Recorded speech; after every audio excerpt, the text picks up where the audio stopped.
Six women win 2026 Goldman Prize, the world's top environmental award.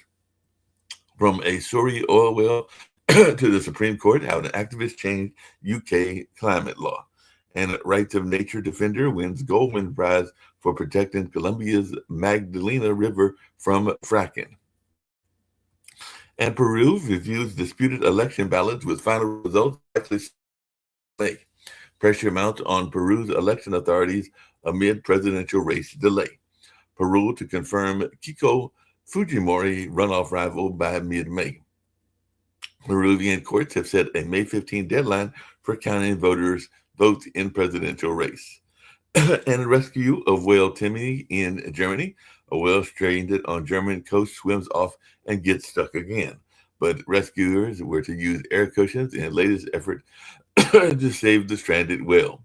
So it looks like he was back on the move. So that's actually the latest that we see was Timmy the stranded whale was back on the move.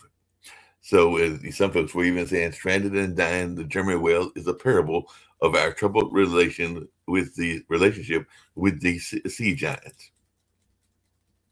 Trump says he does not want to extend a ceasefire as uncertainty remains over peace talk.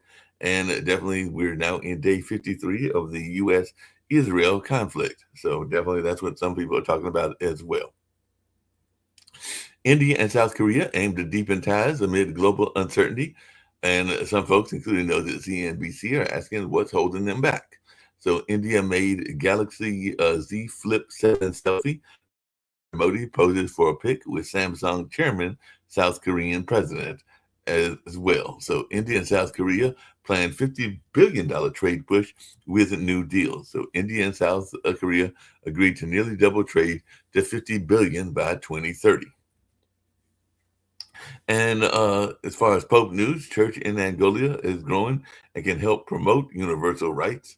And Pope Leo visited nursing homes in Angola yesterday. The elderly need to be listened to, is what he said. And Pope Leo's the 14th visit to an African church linked to slavery reflects on his own complex history. And some folks are asking, did Pope Leo find his voice in Africa, or did the world finally hear him? Israel told people to evacuate Beirut, the southern suburbs, then hit the city center. So that's something that people are talking about as well. So lots going on in the world. I've got Dr. Sharif with me. I'm going to bring him in and all along those lines and see what's going on in Bangladesh. And we'll see if others join us as well. Ukraine has launched a terror investigation after a gunman killed 7 and took hostages in a Kyiv supermarket and all along those lines. So that's definitely something that folks are talking about as mass shooting reignites push to loosen gun laws in the war-torn Ukraine. Ukraine police chief resigns after officers allegedly fled the deadly shooting. And apparently there was some salmon that got high on cocaine. This wasn't the craziest part, is what the New York Times said. And cocaine pollution in rivers and lakes may disrupt the behavior of the salmon, is what the study is finding. So, coke to the gills, cocaine-laced water can make salmon roam twice as far. So, it's like maybe even the salmon are getting high off of some of this stuff that is being put in the water and everything like that. So definitely a lot going on as G calls for Hormuz to reopen as China balances its Gulf. As G was urging a ceasefire and full Hormuz transit in Saudi in the call that he was making up there. The call with the Saudi crown prince where he was calling for the Strait of Hormuz to remain open and everything like that. So like I said, lots going on in the world and the U.S. as well. But Dr. Sharif, and we'll see who else joins us as well. But how are you doing today? What's happening in Bangladesh? What time is it in Bangladesh? I think it's in the evening time in Bangladesh and all along those lines. But how are you doing today? Yeah, I'm fine, thank you. Actually, right now, because of this war, it's very challenging moment for everyone. I do not know what is the impact in USA, but if I can share my experience in Bangladesh, it's actually massive energy challenges we have.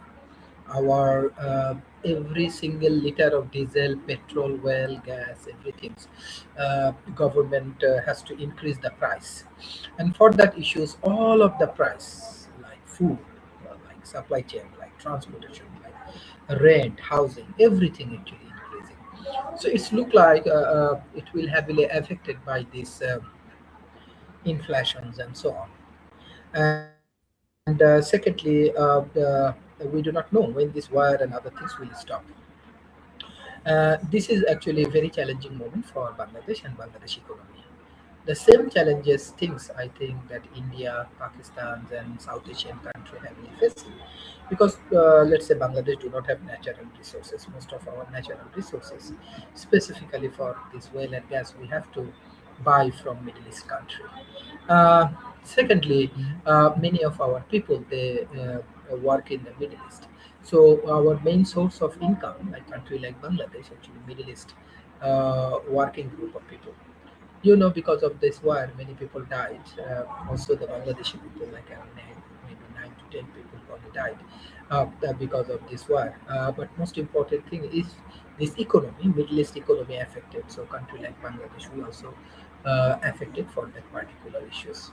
And third important thing is that as we have a agreement and other things with USA, so we have a tariff issues, we have immigration related issues, which is heavily affected our countries.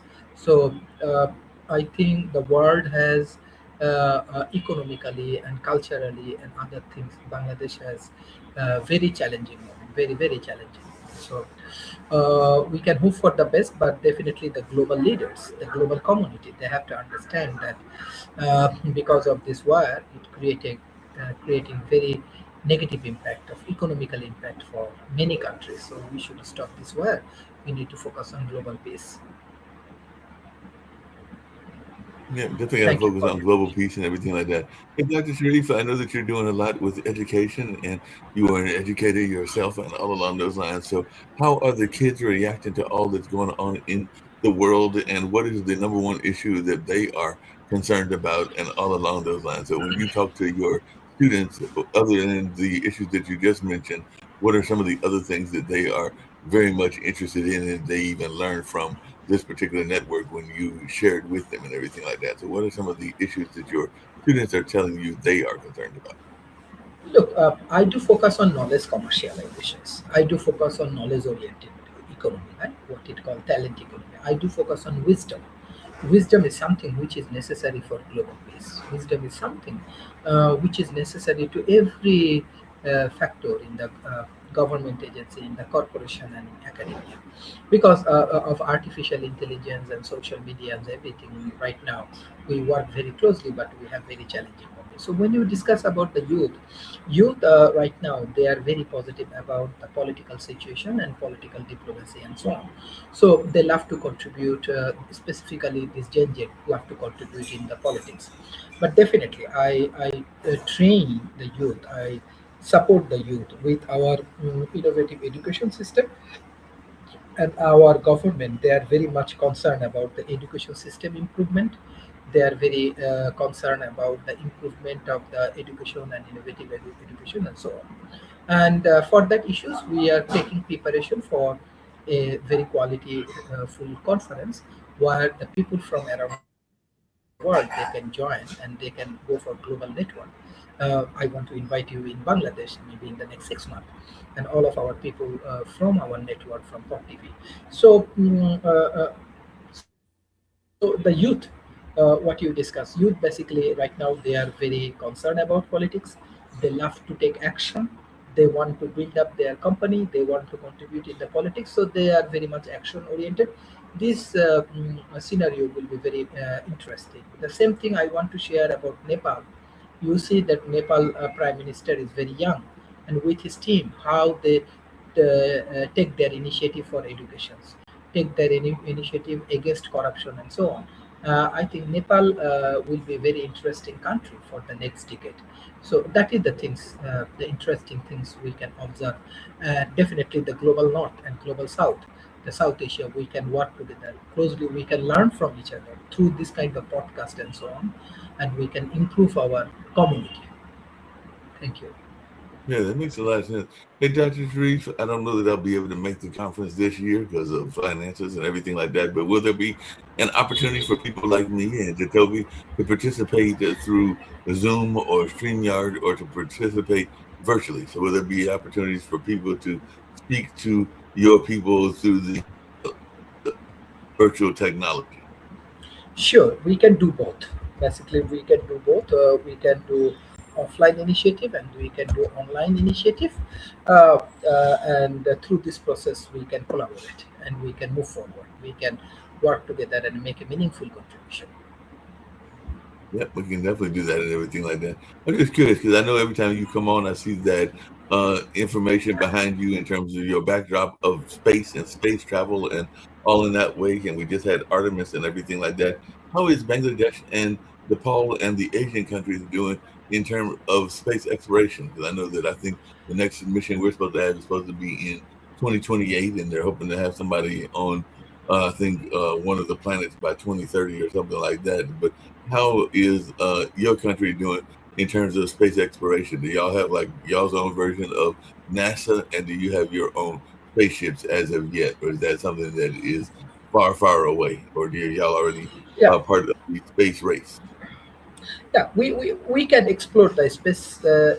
We already have our own universities, those who are doing research and other things for space. I think the NASA team last year they visit Bangladesh. Bangladesh has a lot of innovative approach. Bangladesh has a lot of interesting approach for these space industries as well as for this satellite and so on. We have our expert, those who live abroad right now. They're coming back to Bangladesh and they are contributing to the space industry. Most importantly, what you discuss about youth, what I discuss about talent economy, they are very much interested about contributing the space industries and so on.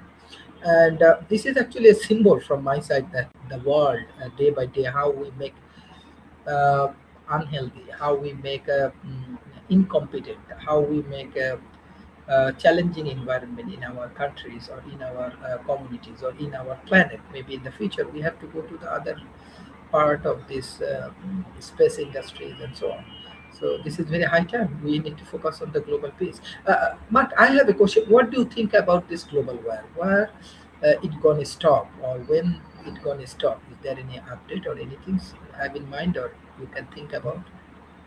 No, it looks like the war is going to be going on for a while. I don't see any immediate end. I mean, I wish it would end today or tomorrow in my own personal feelings about it because I'm not a big fan of death and destruction, and I'm not a big fan of war in general and everything like that. But I mean, the Ukrainian war has been going on for multiple years, and I definitely don't see an end to that.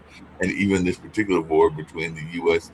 and Iran looks like it still could be going on for at least multiple months, if not a year or two, and everything like that. But I hope that I'm wrong in everything in that space. I mean, one of the things that I've been very much concerned about, and I know you mentioned it as well, isn't just war, but the impact that the war can have and the things that we do on the environment. I mentioned the salmon that have been laced with cocaine, and it's not like they were trying to get high; they just had some water that had been impacted that was in the ocean that was impacting them and everything like that. And I think I mentioned on this show yesterday that I watched a documentary over the weekend that was talking about Iceland and how a lot of the glaciers have started to disappear, and that's been going on for years. So there was a filmmaker that made a film about that. It was about how things had changed between his grandparents' time to his time, and how it will continue to change with his own kids who are now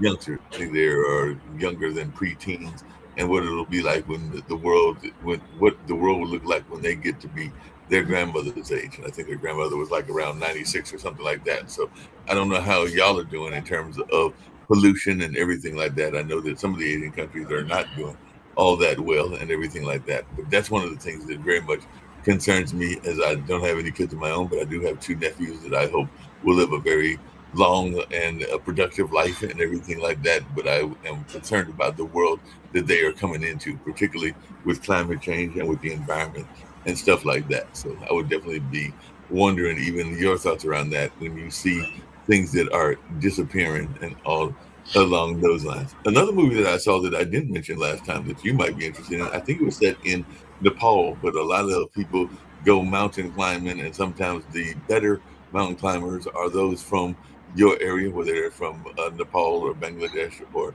Pakistan, because they've been trained in that art form and everything like that. And it was a movie, I think K2 was part of the name of it, because I think that might have been the acronym for the mountain and everything like that. But they were talking about how many people had lost their lives on this particular exhibition. I think it was five, but only 15 went on the trip. So that's what about 33% they lost their lives and everything like that. They and some of them had even frozen up there in the mountains, because those mountains can get very cold and everything like that. So I think they died on the mountains and were buried on the mountains. But it was a very sad and poignant movie as well and everything like that. But I was just wondering your thoughts. And I also learned that gaming sometimes can be impactful in escapes. There's another movie that I saw talked, and I think it had Pink Fox in the title or something like that. But it talked about how this woman was escaping, I think, from the Iran Pakistan area in Afghanistan, was trying to get away from the war. And they would sometimes say if what we used to call a mule, somebody was coming to take them away and to help them escape and to immigrate, for lack of a better term, and everything like that. They wouldn't say that they were trying to escape. The person would give them the code word that they were going gaming. So they was like they were going video gaming, even though they weren't going video gaming. They were really escaping, but they were using gaming as a code to say it's time for us to try to escape, whether that was by bus, whether that was by foot, or whatever, and all along those lines. So I think after the fourth or fifth try, they finally escaped from that oppressive country and everything like that. But the main thing that I'd be curious to hear your thoughts about, because I'm very concerned about it, is how is climate being impacted in your part of the world? Because when I see some of these movies, it does look like there's a lot of pollution, and a lot of people are concerned about the impact of pollution on their lives and on the greater global community. Yeah, this is very good questions. Actually, if you see a country like Bangladesh, we have a lot of natural resources, but day by day,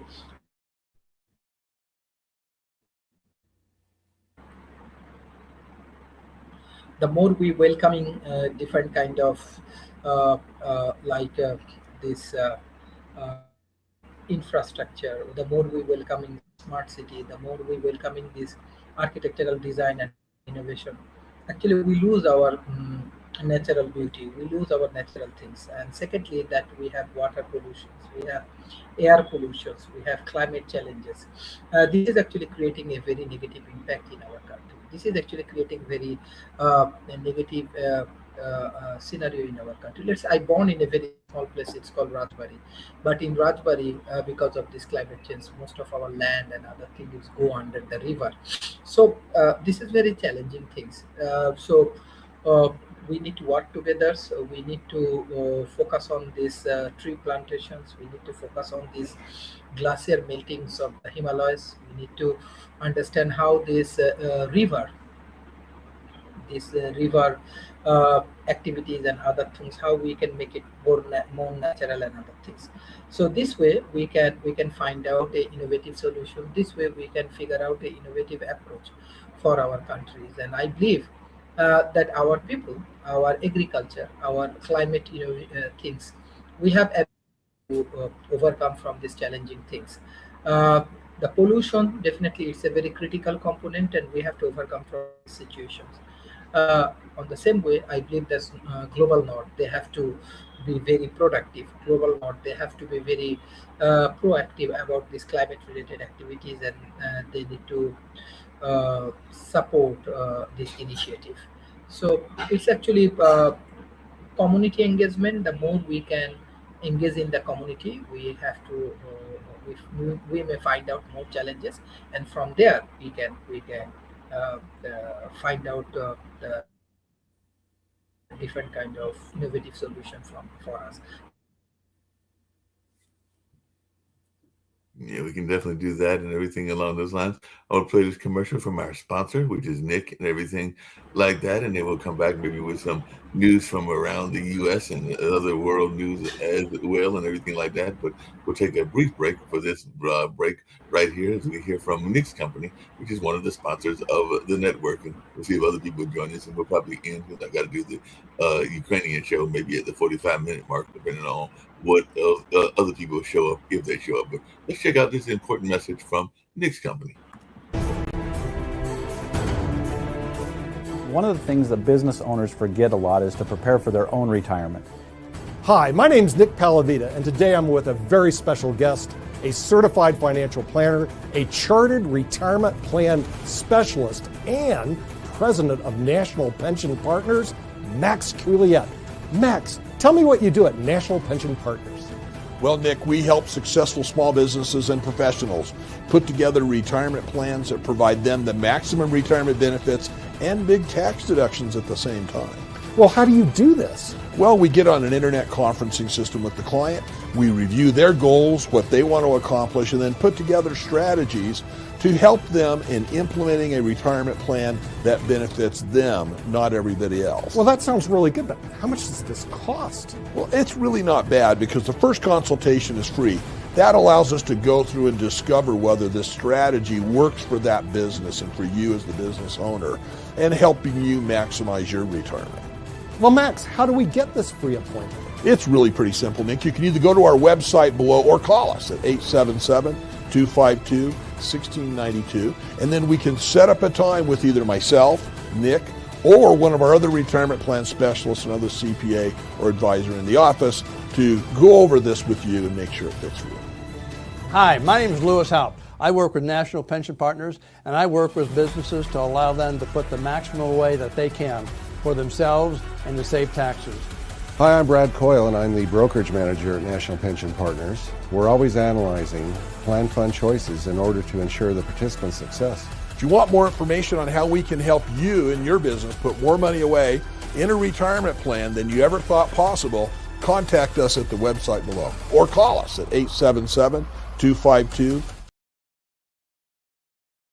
That's right. Didn't quite get all the number out, but it was 1692, as they saw on that particular end of the video and everything like that. But yeah, that's Nick's other company. I think he might even be in the process of turning that over, but he's definitely keeping Pod TV going for a while and all along those lines. But he's doing a lot of travel. I think he's actually going to Austria soon and everything like that. But he's definitely trying to keep things rolling and rocking with this particular network. Before I get to some of the national news and everything like that, on yesterday when I had Sasha and Jacoby on one of our shows, I think it was the media show, I asked them an interesting question because, I help find the guest oftentimes email or by being in touch with them, sometimes by phone and everything like that, when we have guests and all in that space. So I was just wondering, what would be your buddy?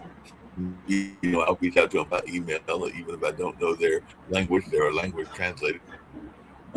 Is that you wish to talk to, if you had a chance to talk to anybody, whether it's from your country or America, if you got a chance to talk to somebody, and they can be from the world of science, they can be politics. I really don't care. I'm just saying, if you had your Yeah, what's your question? But actually, because of this echo, I cannot hear you clearly. Can you get a chance to have like a dream guest on Pod TV? If you could have anybody that was a celebrity or whether they're in your country or whether they're in the US, who would you like to have the opportunity to talk you and me and other people like to talk to people that we would like to talk to? So somebody you haven't had a chance to meet or talk to that you would like to have the opportunity to talk to is an author, be a famous entertainer or something like that. Because like I said, I'm in charge of reaching out to a lot of these people. So if you had a dream, be the person that you would like to talk to that you haven't had an opportunity to talk to.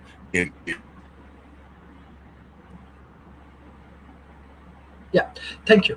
This is a very good question. Basically, I'm a big fan of Silicon Valley CEOs.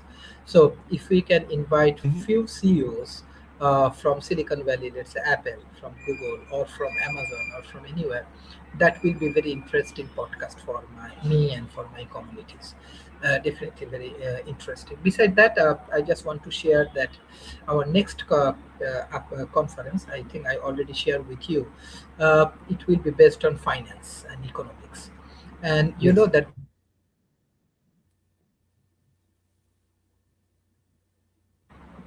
Bangladesh win Nobel Prize because of microfinance, right? So this microfinance group and communities, they are joining in my ecosystem, especially Professor Baki Kulilu, who is one of the major inventor for microfinance. And secondly, we have a like businessman, like you have your Apple or you have your Amazon. We have our largest corporation. So one of the largest corporation chairman as a chief guest. He is also joining in our upcoming Friday conference, and hopefully it will be very interesting discussions. You can understand Bangladesh Nobel Prize winning history and Bangladesh economics and how this microfinance work and how this global north can collaborate and they can contribute with this microfinance and financial initiatives. That is my thoughts. Thank you. Yeah, no problem as well. Hey, Sasha, glad you're joining us and everything like that. I hadn't got to U.S. news, but I did see that Trump is got some news going on, and of course, there's the redistricting referendum, which I think somebody mentioned on our network yesterday, and all along those lines. But Trump says he's ready to resume bombing Iran. The talks don't go well ahead of the ceasefire deadline. So he says he doesn't want to extend the ceasefire with Iran and everything like that. So Trump is saying that they violated the ceasefire multiple times, and I think they said that the U.S. has violated it multiple times as well. So what are you saying? Because I know that Dr. Sharif is asking me, and I'm curious to hear your thoughts as to how long this war will go on and all along those lines, and will it get ready to escalate again? Because it looks like it's getting ready to escalate, but I was wondering your take on that. It's hard to say. Trump needs to finish this war one way or another. The midterm election is getting closer and closer, and he needs to pay more attention to the economy and other factors that will directly affect the election. So the longer the war is going on, the more downside for Trump. And it's not a question what's good for America. It's a question what's good for Donald Trump. You have to see this from that perspective more than anything else. For Trump, the best scenario is to finish the war ASAP, and whatever result is, he can sell it as a victory, regardless of what. If they will get enriched uranium, that's great. If they will not, okay, so they didn't get it. The Strait of Hormuz has to be reopened because it was open even before the war. So what's really Trump accomplished is very unclear to me, if anything. So we'll see what's happened in the next couple of days. Yeah, there's a major election that's going on just north of me in Virginia. David Walker kind of alluded to it yesterday because it sounds like he's not a big fan of what's going on and everything like that, because I think he said he voted no.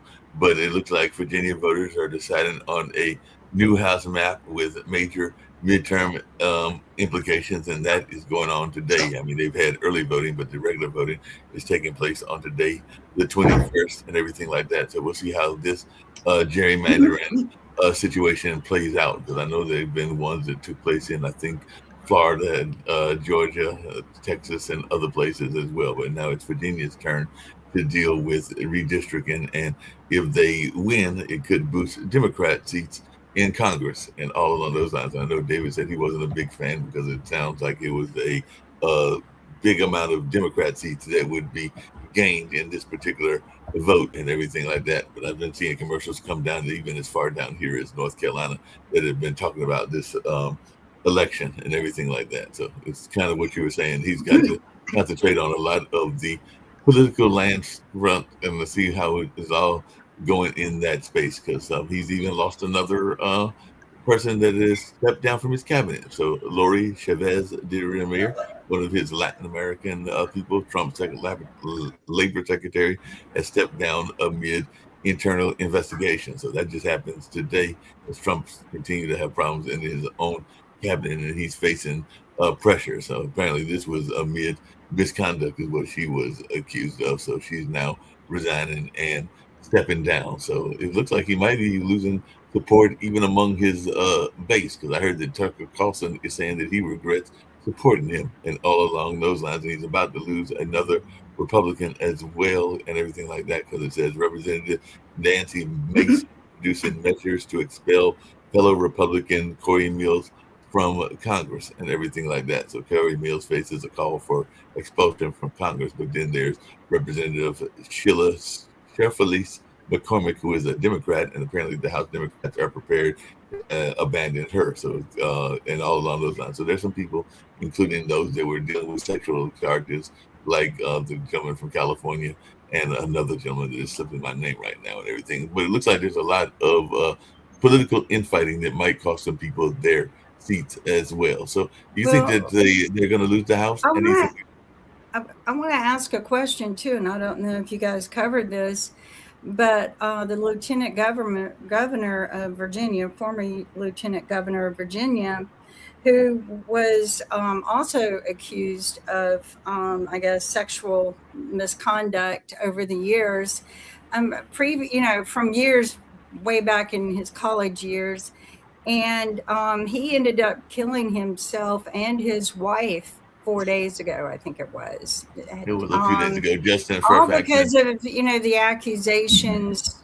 just kept building and building, and it cost him his job as lieutenant governor. It cost him his career path because he was the rising star. Like, everyone loved him until the accusations hit. And, sometimes I think some accusations are meant to sabotage as opposed to being real. These things occurred when he was, from what I gather, when he was in college. Here he is with a wife and children, and, two women accused him of sexual misconduct. So, I don't know how much of all of this is true, but that cost the family a lot. Kim, I don't know how you feel about it, because I know you're a advocate for women's rights and a lot of work, even the work that you did with the High Point Police and everything like that. But you are right that it can be a slippery slope, because I do know some people that have been falsely accused, or the accusations were a little bit thin and everything like that, including some well-known people that I'm aware of, including some associated with the NAACP and everything like that. So I sometimes do think that there can be some political motivations, like you're saying, to some accusations, and then you have to be careful, because we want to make sure that the women are given their voice and that they are heard, and that the accusations are given justice and everything. Well, like that. everyone accused, right? And I feel like when women falsely accuse, and it's 100% proven they're falsely accused, and there's a lot at play here with the laws, because some of the laws define rape and sex and everything, and so different than what we perceive it, that when a woman goes to say she was raped and the guy had sex with her wrongfully and everything, they get down to defining every element of it, and it gets very hard on the victims. So, but when you've got situations like with Falwell, that was a woman who claimed that he sexually molested her, but she still stayed working for him for those years. And she reports this the eve of before, his elections. And I just think that is more political sabotage, not because I liked Falwell or thought I liked him, but she was a mature woman. She wasn't a young kid. And, like what we're dealing with Trump and the rest of them in the Epstein files, she was drunk and reckless. and they ended up in a hotel room together. So I think that there are political sabotages happening. I think something that happened when you were in college, you should have addressed it then, not when the guy has, 10, 15 years later. But I mean, if he officially raped you and you were always scared to go forward and mention it, I get it, because it's scary. When you go to the police, they're going to throw everything at you that you're the guilty one. They're going to paint you horrible. But we've ventured off of a true good political platform of campaigning, where we're not looking at what can these people do for us. Everything now is who is the biggest devil, right? No, everything is pointing blame, pointing fingers, accusations. There is not one. It's always, oh, I just voted for the lesser devil. And I'm like, okay, but what are they going to do for us? So I think we need to get back to a platform of what are they going to do? They are not working for us either. They should be. But anytime that they have a sexual harassment case charged against them, they voted that your taxes will pay to defend them. So that's wrong. So, and I've noticed that it's not it's only a one-way street right now. I see a lot of Democrats step down, but the Republicans don't. So. Now, there are a couple of Republicans that have gone down too as well. There's a couple of Republicans that have gone down. But I mean, we've even seen some major historical figures, and I agree with you. At what point is it political gamemanship and everything like that? Because I mean, there is some major accusations against the great labor leader Cesar Chavez, but these accusations just came out like last week or something like that, and it was actually one of his people that was very much connected to the labor movement with him and everything like that. So I do wonder why she waited to this point to bring it out, because apparently she was abused and everything like that. But it is now coming out when he's dead and gone, and she's well into her, I want to say maybe either 80s or 90s, but she's definitely an older woman and everything like that. So I do wonder sometimes how much of this is political theater and all. I know a lot of older women who kept the secrets in the closet, because that's just what we were taught many, many years ago. And the mothers taught the daughters, and the daughters were never, and it just kept going. You throw it into the closet and you move on with your life. And, kudos to those who survived past their 80s and they're just now getting it out of their system, because we were taught one way, right? Don't bring it up, just walk on. I even had a doctor one time tell me, if you're ever raped, just go with the flow, get out of it alive, and move on with your life. Don't report it. Don't bring it against you. Those kind of things. I mean, this is what we were taught years ago. Now it's all about getting it out in the open. And I think we need to find a balance. But, kind of getting back to the world of everything. Sasha's show in a few minutes and everything like that. But I did have a question, because it came up on Facebook, social media, and maybe Sasha or even Dr. Sharif had thoughts about this. What should be the punishment for the women if it is found out that they are false charges? Because you mentioned this being a theatrical thing and all along those lines. And I've heard some people say that they should face some time as well if they are false charges. And I don't know if there are charges that they could be found, because I'm not a lawyer. Don't pretend to be a lawyer. And Nick's not here and everything like that. But what is y'all's opinion if it is found out that these are false allegations? Should they be charged or not charged? And how would they be charged? I think that there needs to be some sort of restitution of some kind. Most women aren't going to have the money to compensate for the losses, but I think that they need to fundamentally know the consequences of their actions and understand what they just did. I don't comprehend falsely accusing people. I think that it hurts the women who things really do happen to, but I don't commend, and it needs to be reined in. It really does. But I do want to say that I have read the police reports in the Epstein files that date back to 1994. I think there's even one set that goes back to 1992. And these women have been reporting sexual abuse, sexual harassment, and children, I'm saying children, not even women. They're women now, but they have been reporting all of this since the 90s. And so this isn't political sabotage. This is just not giving up. And this is saying we need to stop these monsters, and nobody cares. It's like nobody cares. And I'm wondering when that will happen. But anyone who's been reporting on the police reports going back to 1992 and are still pushing for justice, I commend them. They deserve it. And Trump shouldn't be in office because of all the accusations, because anyone else, you would throw them in jail and then let them prove. So, but I think, let's change the subject because we got a lot going on in the world. And I know Sasha's got a lot to say as well. I would say that the possible responsibility of women of false charges would get another layer which would make them hesitant to press the charges in the first place. The thing is that there are two distinctive outcomes of pressing the charges. Okay, one, there might be really a false charge. The woman came up just being vindictive or for any other reasons. And if that's the case, yes, she should be responsible for her action if it's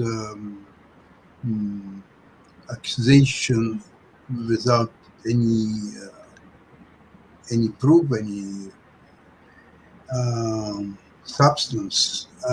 However, there could be a situation where women press charges and a court threw them away. So it wasn't her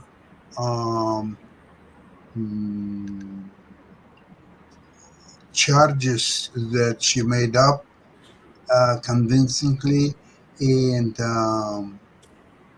being sort of knowingly spreading false information, but just in a court of law, she failed to prove them for one reason or another. Maybe her lawyer didn't do the good job. Maybe the judge decided that it's not enough to convict.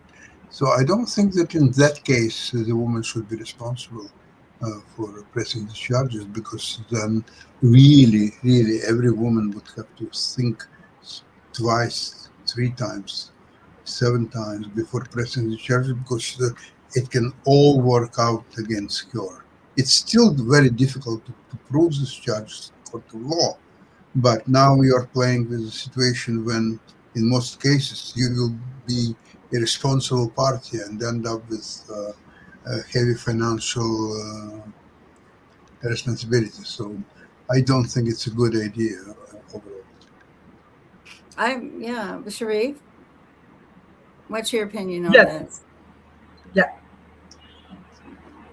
Do you have any question? Yeah. So I was just wondering what your opinion is on, them treating, how should they deal with women who falsely accuse people of sexual misconduct or rape or anything like that? Look, I have my PhD thesis on women empowerment, class-ceiling factors. I do research on Malaysian market.